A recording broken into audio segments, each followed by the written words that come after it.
listening to everybody's affiliations. Some people might have might find more interest in what I'm talking about than others, but hopefully it'll be somewhat interesting to everyone. I'm going to share my screen, so I have a PowerPoint that I'll start.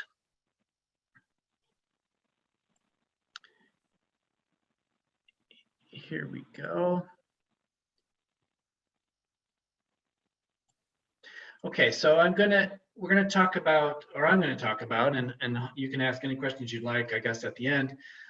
Museum library resources and the object management system, and will they ever get along? And this image, this Stubbs image of the bulls kind of butting heads, and then my subtitle, "Will they ever get along?" is very much influenced by the fact that I've been home with my 2 kids for the last month. So hopefully that doesn't prejudice me too much more. But as we go, you may see some more of that rearing its head. But what I want to talk about is really how the library catalog and TMS speak to each other. And I'm going to put the qualification in there, sort of, how they sort of speak to each other in my institution, what we've been working on, and some of the processes we've been going through.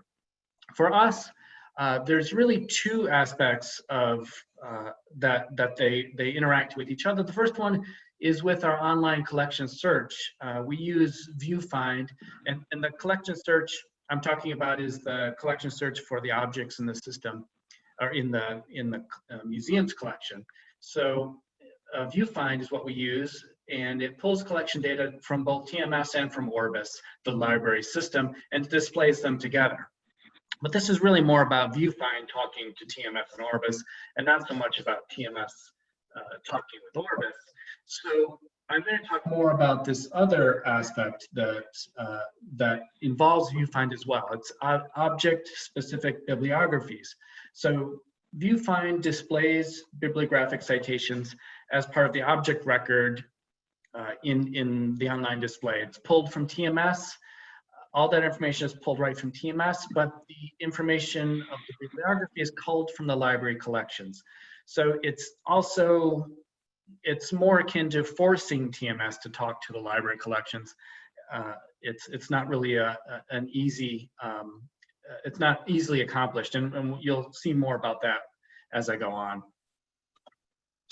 So the object bibliographies, and I'll show you in depth what they look like, but we're trying to compile any source that mentions the object. It's a chapter from a book, an article, a dissertation, a website, auction catalogs, newspapers, anything permanent or ephemeral that mentions a specific object. We want to have it on that bibliography.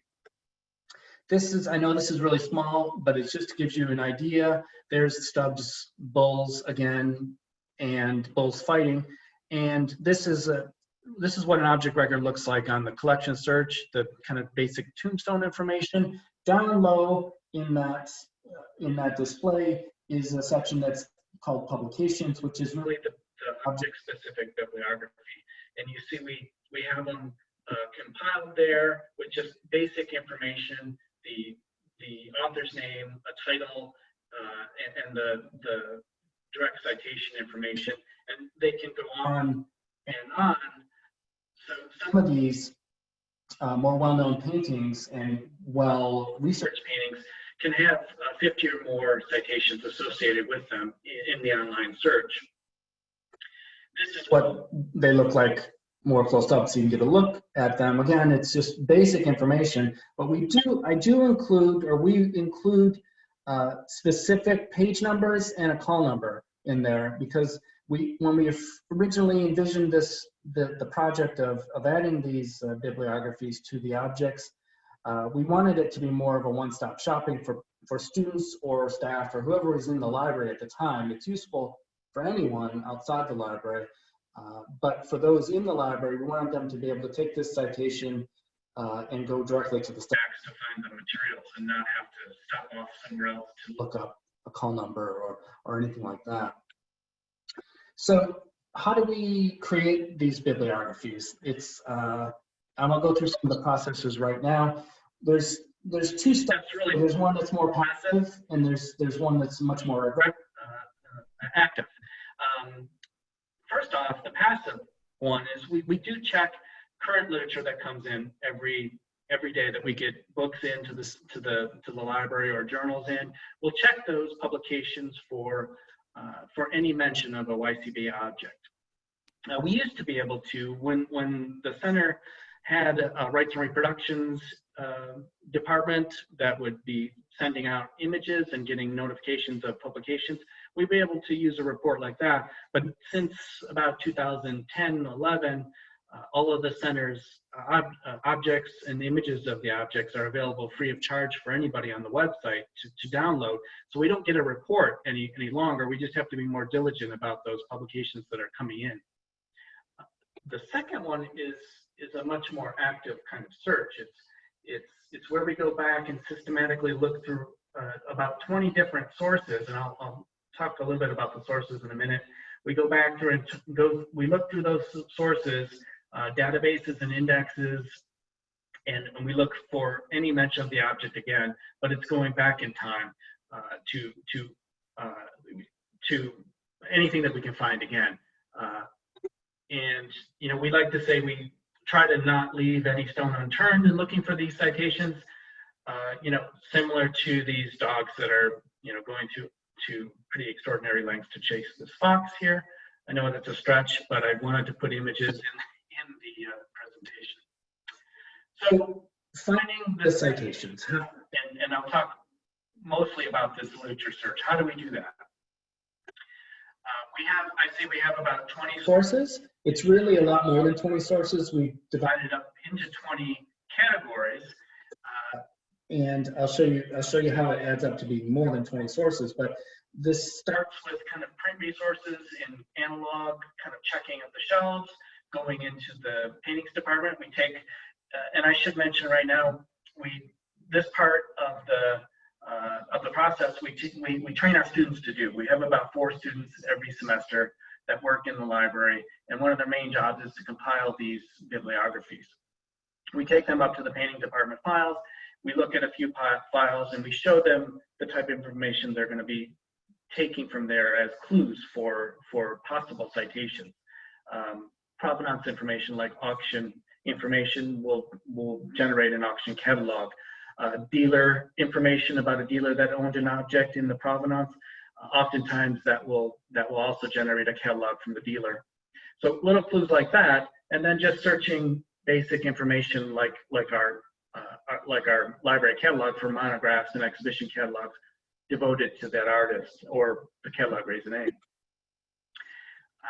As we get further down our list of 20 resources, we start to bundle them from secondary sources into primary sources, and they're bundled depending on the provider, the database provider. So Gale and ProQuest often have multiple databases that we have access to, and we train the students how to search multiple databases at once. So as they're going through and they're checking off the databases and the resources that they're looking at, if they were going to the art and architecture source, they're actually choosing 6 databases within that suite of databases to search all at once, looking for that specific title of that object and the artist, and to see if it's mentioned in any way. And this is the citation sources stays with the object record when the students are working on them. They check off the sections, and they can easily go back to it. If they're checking it off the way they should be, they can go back. If they don't even get back to it for another month, they should know where they are in the process. Now, finding those citations is one thing. They also have to record the citations, and we have a very simple form again for recording citations. This also follows the object record and the citation checklist, the sources checklist. They all 3 of these stay together. As the students working on them, they fill out this information. They write the citations that they find right on these sheets, and it's very labor intensive, as you see from this image of some of our students working on citations in the library. Now, finding the citations and writing them down is only really the first part of it. Entering all that bibliographic data into the TMS Bibliography Module is the second part that enables us to pull that information from TMS. I'll show you, this is a page from TMS's Bibliography Module. Initially, well, I mean, there are a couple of fields within the TMS's object module. I think one is called bibliography and one is called references. Those are just free text fields, and so we don't use those. We use the bibliography module because it gives us the flexibility to use individual fields in different ways that we need to have them then used in a display that would show the bibliography. So this is the module itself. We actually do train the students as well on entering information into TMS. And the process that works the best for us is to have the same student that is finding the citations once that process is done, that same student enters that information into the module. And we initially started out with students switching off and some students doing mostly the entering of information into the module, but there's too much of a variance between what's written and what gets in there if it's not the same person deciphering handwriting or shortcuts in writing. So it just makes more sense for us to do that, to keep it with one person. I want to mention, so this is the first page of the main page of the bibliography module. This is a book that's in the bibliography module. We've entered this book. The title is up top. The title is there. We just enter a publication information. Our constituents are the author and the publisher, and we do put in a call number, as you saw from our display, because we do want that kind of one-stop shopping. We initially we were able to, and at the very beginning, to do a Z39.50 import of bibliographic records right into this module in TMS, and it worked fine.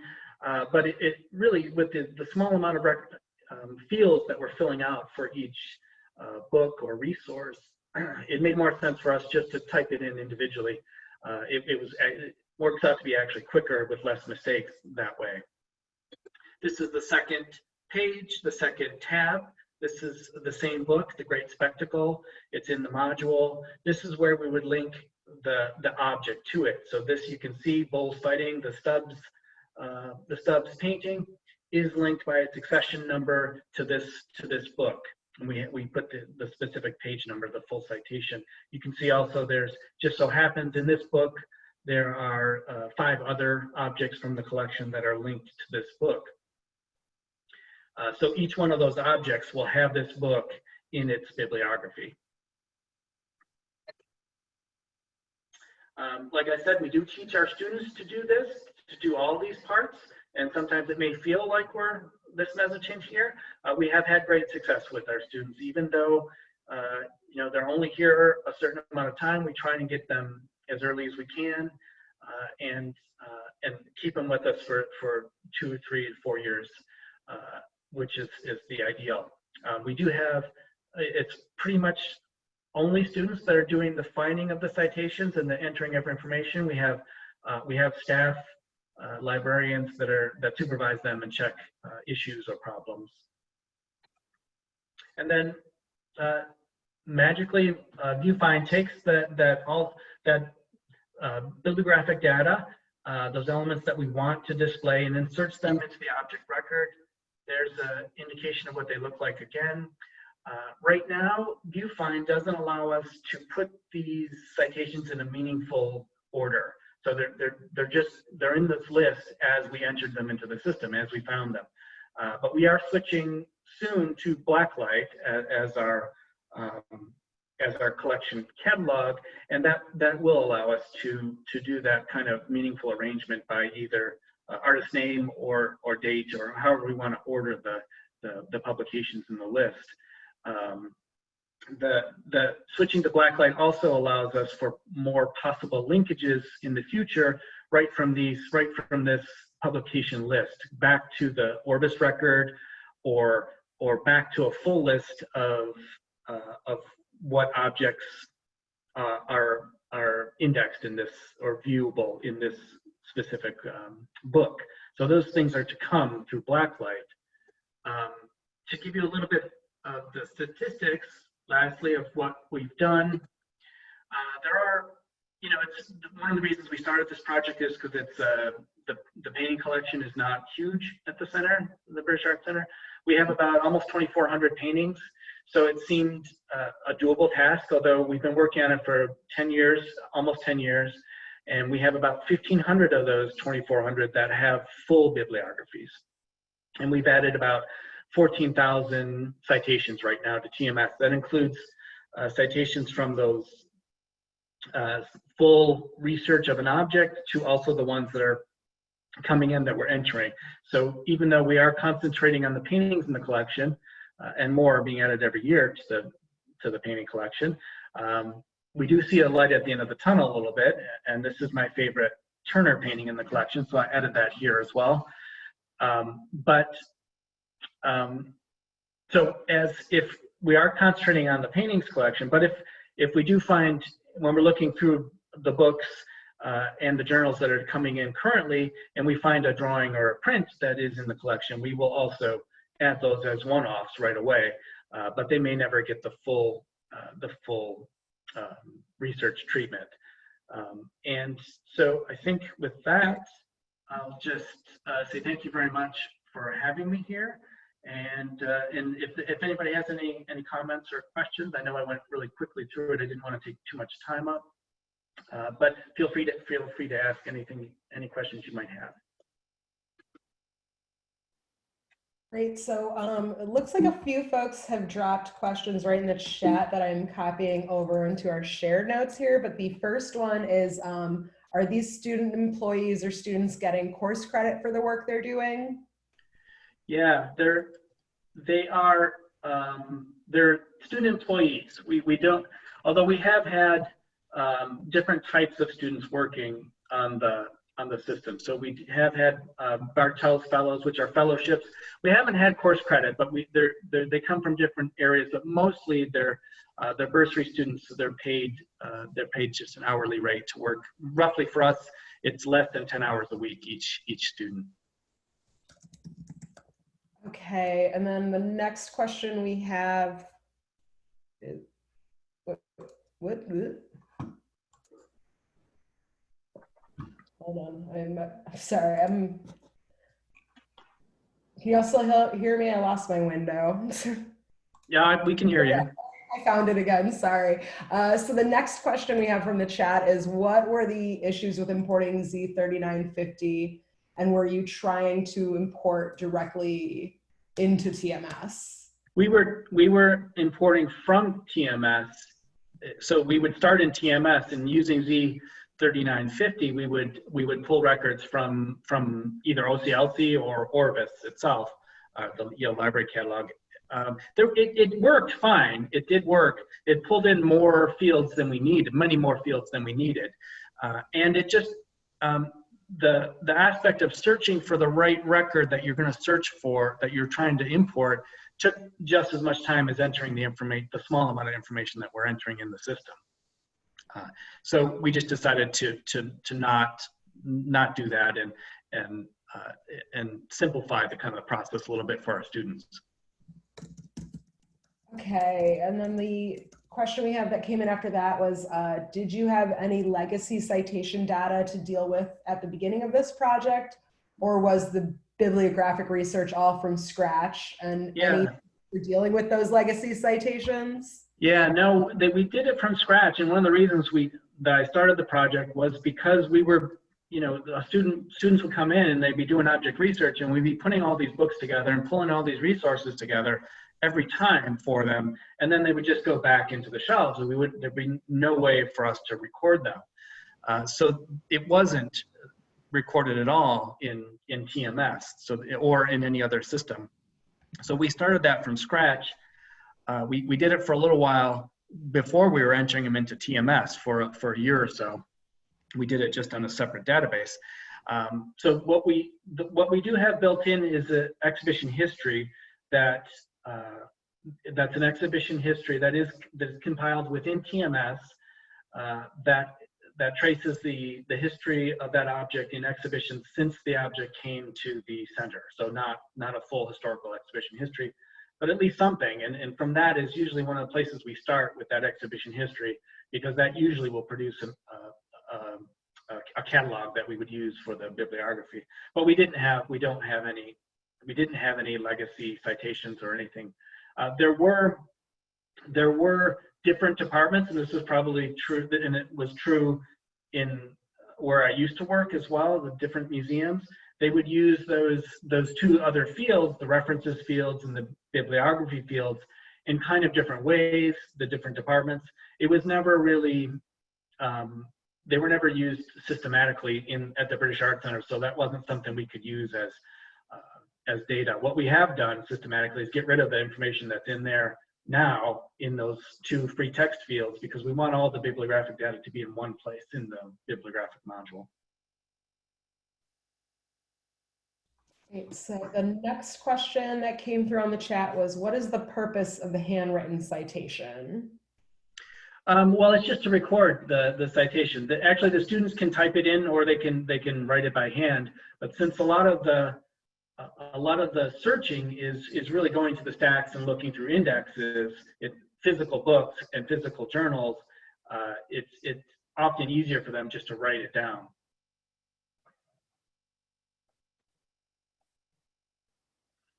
Then the next, is there a cutoff for what sort of reference you record? Are they recorded the same, for example, a comparative image or a lengthy discussion? Yeah, no, we made a decision to try and be as inclusive as possible. So it's not, so we don't make a kind of qualitative judgment of how useful the citation is really. So so that can have pluses or minuses. It's everything there, but the user still has to choose and see which might be the most useful, and we can help them with that. As far as how, if we made a, how we narrowed down the field, I wanted it to be, we could go on and on with many more databases to search, but it's these 20 resources really that gave us the most hits for our collection. Afterward, if we start getting into just more strictly historical or anthropological or outside history of art in general, or history of Great Britain, if we started getting outside there, we would still get some hits, but it would be really diminishing based in relation to how much work you're doing. So we tried to keep those 20 sources to be the ones that would be most profitable. So we are already limiting what we're finding. So there may be things that are out there that are outside those scope of our traditional searching that will come up. Great. And then we had a question, do you ever change call numbers? If so, is this a challenge or just something to update in the TMS bib record? We do occasionally change the call number. But it doesn't happen very often. We have, again, and our collection is, the library collection is about 40,000 titles. And it probably happens only a couple times a year. So it's not a big deal to change that in the bibliography as well. I mean, since they don't really talk to each other, it's, a change in orbit doesn't mean it changes automatically in the bibliography. We'd have to change it ourselves.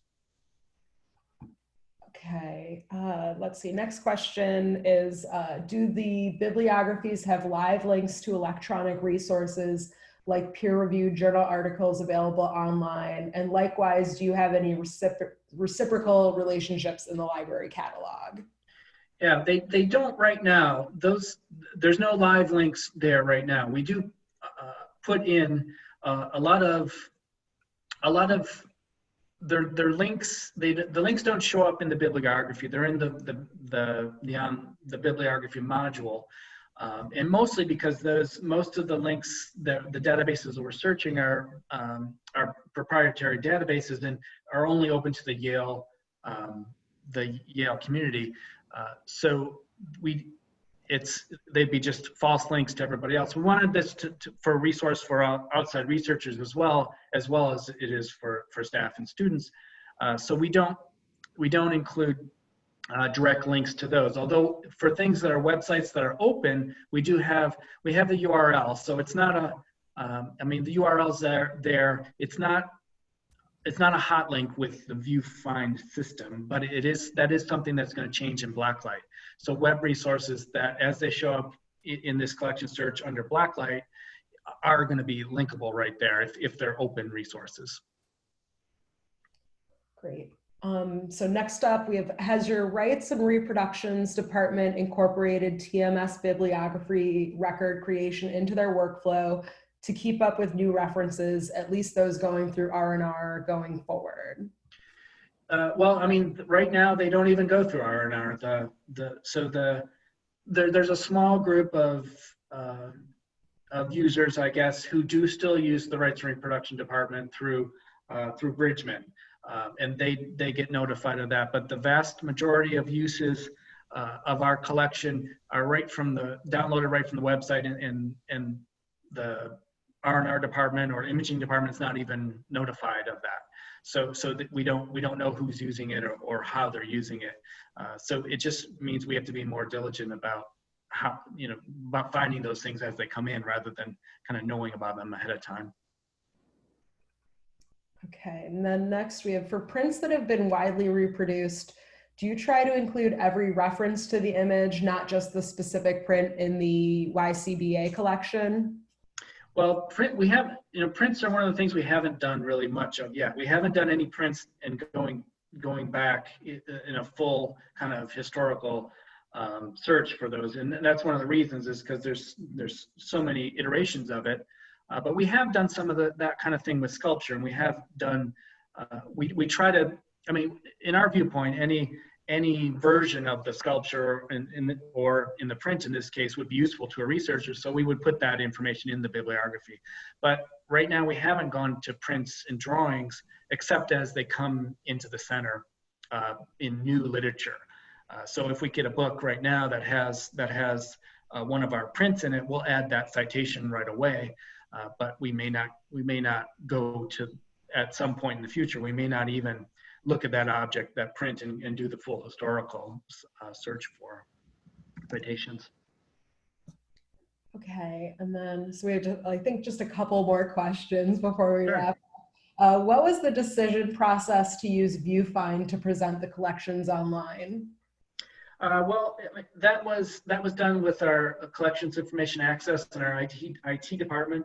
ViewFind was an open source catalog, and we had quite a significant amount of experience in the IT department in working with ViewFind to be able to present, to pull from different types of collections.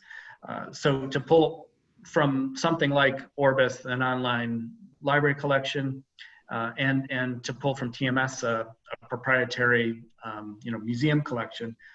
So it had to have a fair amount of customization that went into that whole process, and we had experience with our IT people working with ViewFind, and that's primarily why we used ViewFind for that ability to be able to combine collections together. Blacklight will have that same capability, and we also have experience with Blacklight in the IT departments and collections information and access departments. Okay, and then I think our last question is the motivation for all of this to increase library usage, or is it to solidify the library in the research life cycle of the permanent collection? Is this the first or only interaction of the library and TMS? It is. I'll start with the last one. Yeah, it's probably the only, well, I mean, it's the only part of TMS that the library contributes to. I should put it that way, because we use TMS all the time in helping to answer some of the questions that we get. But as far as our contributions to TMS, this is the library's contribution.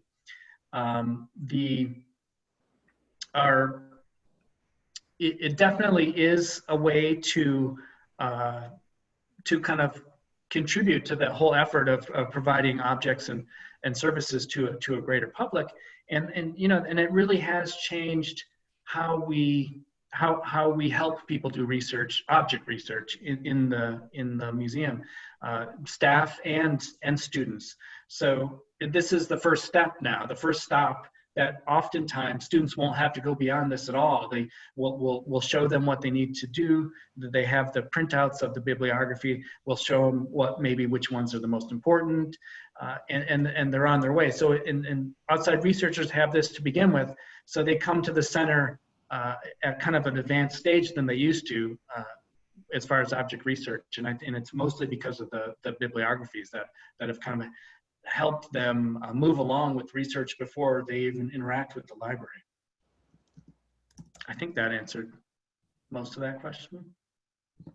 Okay, before we sort of wrap up, I just want to make sure I didn't miss anyone's question.